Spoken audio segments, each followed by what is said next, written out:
بسم اللہ الرحمن الرحیم۔ دوستو سلام مسنون۔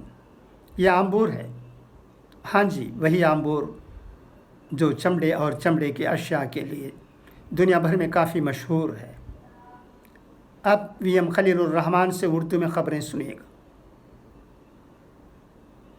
افغانستان، افراتفری میں 200 بچے والدین کے بغیر قطر پہنچ گئے۔ افغانستان سے آنے والی پروازوں میں والدین یا سرپرست کے بغیر 200 بچے بھی قطر پہنچ گئے۔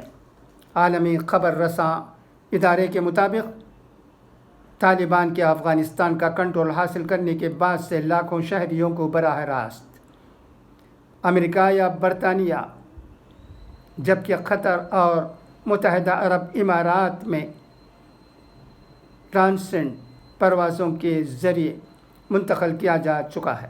تاہم اب انکشاف ہوا ہے کہ افغانستان سے آنے والوں میں 200 ایسے بچے بھی شامل ہیں جن کے والدین یا سرپرست کا کچھ پتہ نہیں ہے، اور نہ ہی یہ معلوم ہو سکا ہے کہ بچے کس طرح طیاروں تک پہنچے اور سفر کرنے میں کامیاب ہو گئے۔ ان بچوں میں 8 سے 17 سال کی عمر کے بچے ہیں جنہیں دوحہ میں چیریٹی اداروں کے حوالے کیا گیا ہے۔ یہ تمام بچے صدمے کی حالت میں ہیں اور ابھی تک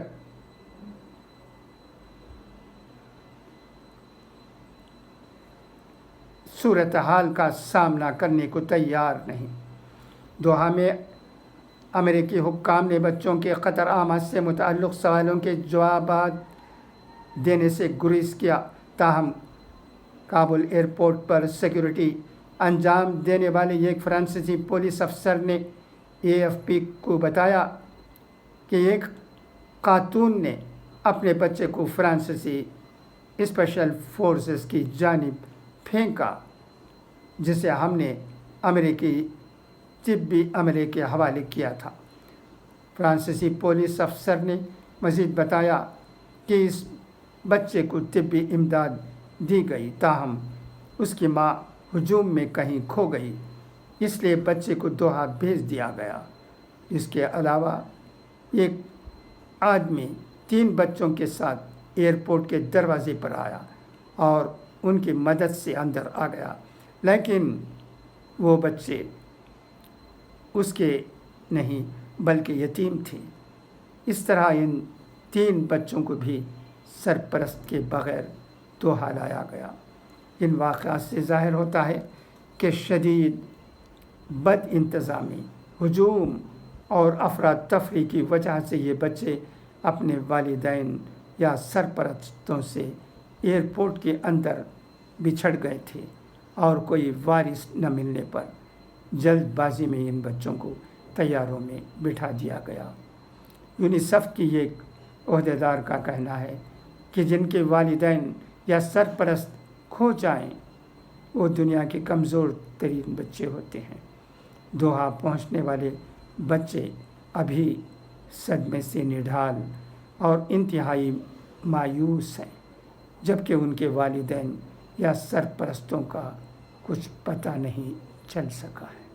افسوس کی بات ہے، دنیا کیا سے کیا ہو رہی ہے۔ کرنے کے بہانے 150 کروڑ کی ٹھگی، بائک بوٹ کمپنی کی طرز پر کمپنی کھول کر لوٹنے والے بنٹی بیلی گرفتار۔ بنٹی بیلی بن کر 150 کروڑ روپے کی دھوکہ دہی کرنے والے جوڑے کو پولیس نے گرفتار کیا ہے۔ جوڑے کے ذریعے دھوکہ دینے کے لیے الیکٹرانک اسکوٹی کے نام پر بائک بوٹ کمپنی کی طرز پر ایک نئی کمپنی کھولی گئی۔ یہ لوگ 1 سال میں سرمایہ کاری کی دگنی رقم واپس کرنے کے لیے شریف لوگوں کو اپنا شکار بناتے تھے۔ لوگوں نے اس کمپنی میں صرف کم وقت میں زیادہ پیسے کے لالچ کی وجہ سے سرمایہ کاری کی تھی۔ آہستہ آہستہ اس جوڑے نے اپنی جعلی کمپنی کی تشہیر کی، جس کی وجہ سے دہلی NCR کے ہزاروں سرمایہ کاروں نے اس کمپنی میں بھاری رقم لگائی تھی۔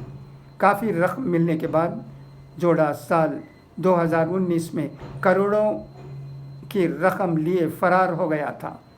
پولیس ان کی مسلسل تفتیش کر رہی تھی، وہ ان پر نظر رکھی ہوئی تھی۔ اب 2 سال بعد یہ دونوں بٹاٹو کوتوالی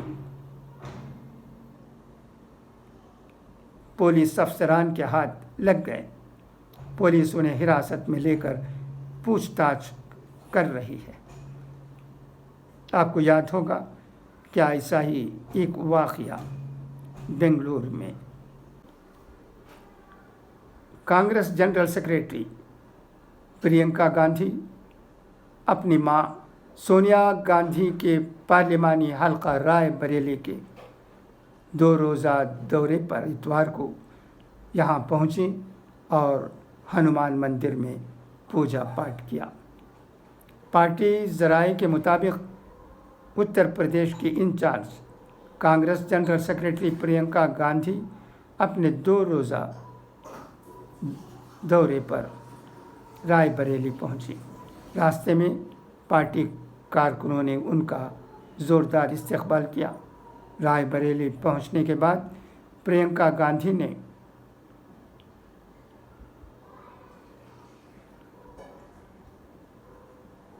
ہنومان مندر میں پوجا پاٹ کیا۔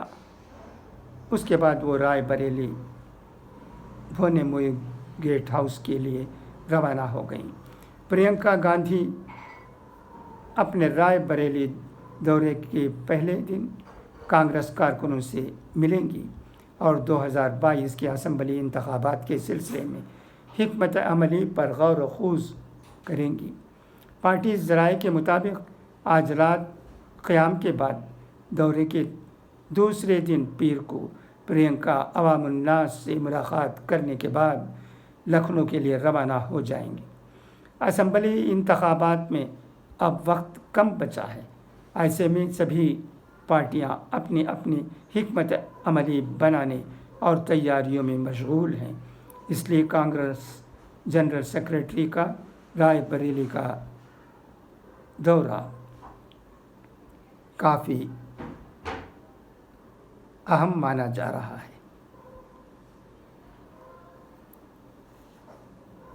دور حاضر میں ملک کو مضبوط اور سماج کو جوڑنے والے پیغامات کو عام کرنے کی ضرورت ہے، ہیلانی نے کہا ہے۔ مسلم راشٹریہ منچ کے قومی خازن بدر الدین ہیلانی نے انڈیا اسلامک کلچرل سینٹر میں ڈاکٹر خواجہ افتخار احمد کی مرتب کردہ کتاب ذہنی و فکری ہم آہنگی کی رسم اجرا کے موقع پر مسلم راشٹریہ منچ کے سرپرست اور RSS کے senior leader doctor Indresh Kumar کے ذریعے قومیت، گنگا جمنی تہذیب، اتحاد و اتفاق سے متعلق موضوع پر گفتگو کے پس منظر میں کہا کہ وطن سے محبت آدھا ایمان ہے۔ انہوں نے مزید کہا کہ IICC سے RSS اور مسلمانوں کے درمیان باہمی گفتگو کا جو آغاز ہوا وہ خوش آئند ہے اور امید کی جا رہی ہے کہ اس سے معاشرے میں مثبت پیغام جائے گا۔ اس موقع پر انہوں نے جمعیت علماء ہند کے صدر مولانا ارشد مدنی صاحب کے اس بیان کی بھی ستائش کی جو ماضی قریب میں مولانا نے کہا تھا کہ RSS سے اب بات کی ہے، اگر پہلے بات کی ہوتی تو بہتر ہوتا۔ ہیلانی نے مسلم راشٹریہ منچ کے سربراہ اندریش کمار کے اس بیان کو لائق تحسین قرار دیا جس میں انہوں نے ماب لنچنگ کی مذمت کرتے ہوئے کہا تھا کہ ہم ہجوم تشدد کے خلاف ہیں، جو لوگ ایسا کر رہے ہیں وہ ہندو عزم کو نقصان پہنچا رہے ہیں۔ ان کا یہ بیان ملک کو مضبوطی دینے اور معاشرے میں پھیلی غلط فہمیوں کو دور کر کے اتحاد پیدا کرنے والا ہے۔ انہوں نے RSS سربراہ ڈاکٹر موہن بھاگوت کے اس بیان کی ستائش کی جس میں انہوں نے مسلمانوں کے تعلق سے مثبت باتیں کہی تھیں۔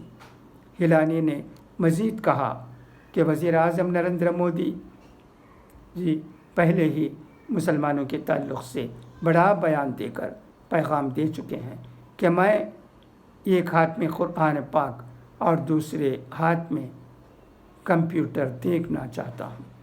ہیلانی نے کہا کہ اس طرح کے بیانات سے ہندو اور مسلمانوں کے درمیان دوریاں پیدا کرنے والوں کی مہم اور نفرت پھیلانے والوں کی کوششیں ناکام ہوں گی، لیکن یہ ہم سب کی ذمہ داری ہونی چاہیے کہ موجودہ وقت میں ملک کی مضبوطی کے لیے معاشرے کو جوڑنے والے مثبت بیانات اور پیغامات کو زیادہ سے زیادہ عام کریں تاکہ آنے والی نسل کو نفرت سے پاک معاشرہ مل سکے۔ بہت ہی اچھی بات ہے، انہوں نے جو باتیں کہی ہیں وہ سر آنکھوں پر، مگر باتوں کے ساتھ ساتھ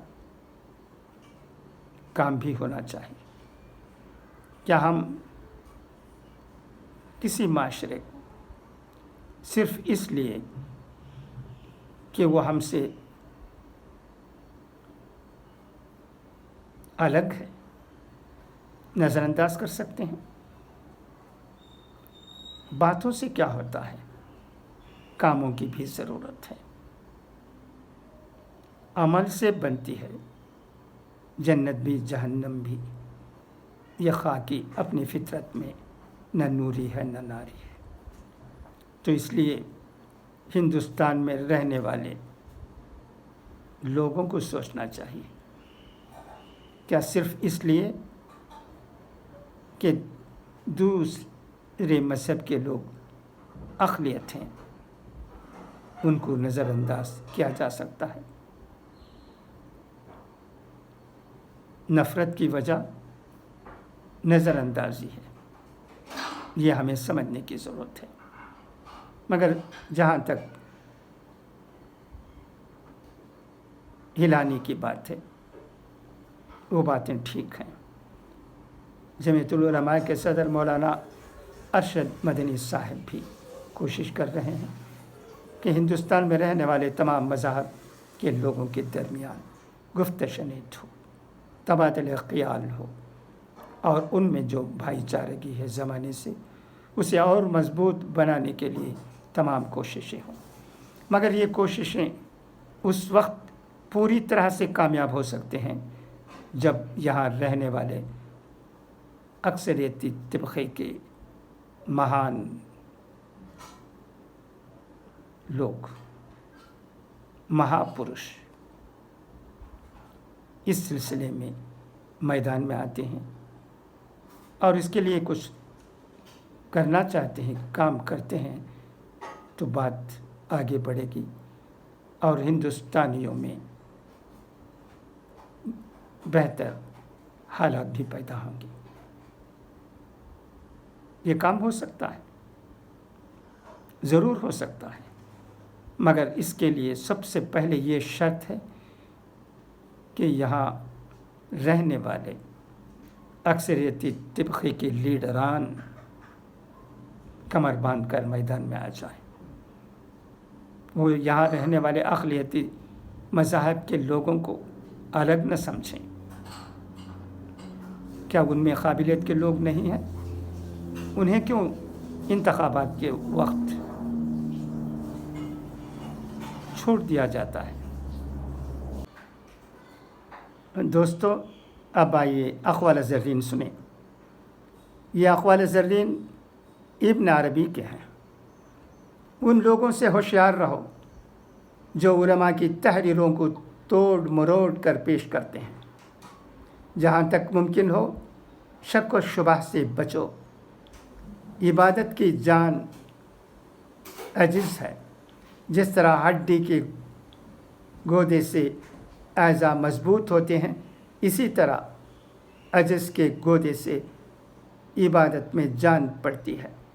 اگر تجھ سے کوئی سوال کا جواب نہ بن پڑے تو خاموش رہ، ممکن ہے اسے تیرے جواب کی ضرورت نہ ہو۔ انشاءاللہ پھر ملیں گے. تب تک کے لیے آپ کا یہ بھائی اجازت چاہتا ہے. خدا حافظ. فی امان اللہ.